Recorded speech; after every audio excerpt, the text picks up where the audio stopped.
I've been surprised that we spent so little time talking about the Hague mission. We've referred to it in passing, but we haven't looked at it in any great detail.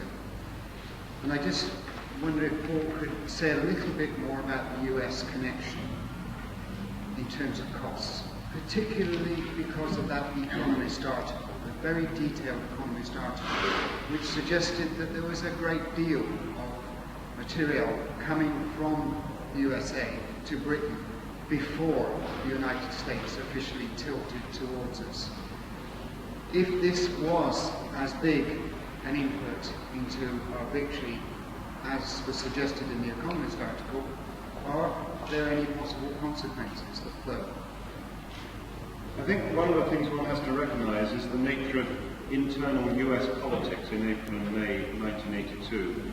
The Secretary of State at the time, General Haig, was extremely pro-British.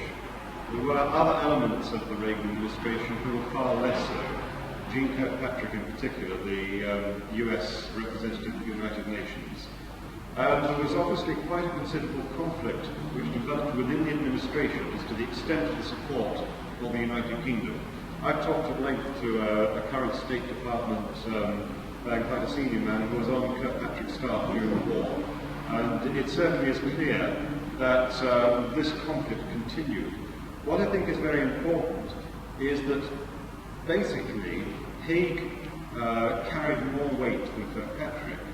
Much more important still were the huge number of connections between the British Armed Forces and the American Armed Forces. The connection basically between the Pentagon and the large British military group in the embassy in Washington. It's certainly true that a wide variety of material was made available. The United States did not quibble at the use of the wide-awake facility on Ascension Island, which became briefly the world's busiest airport during the course of the Falklands War, whereas previously it might have one plane every fortnight. And in certain areas, the US support was absolutely crucial. Probably the most important single area, again it's a very almost an abstruse technical issue, is that the missiles, the anti-aircraft missiles with which the British Harriers and Sea Harriers were equipped, were the so-called Sidewinder missiles.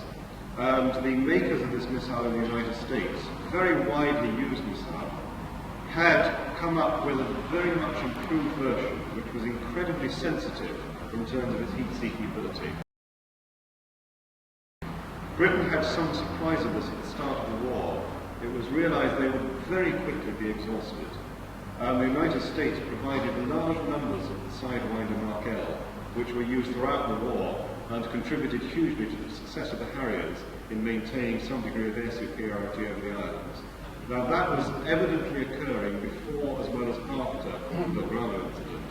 And really privately, there was a huge flow of equipment and material across the Atlantic throughout the war.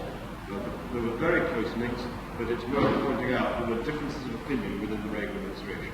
The military links in fact prevailed.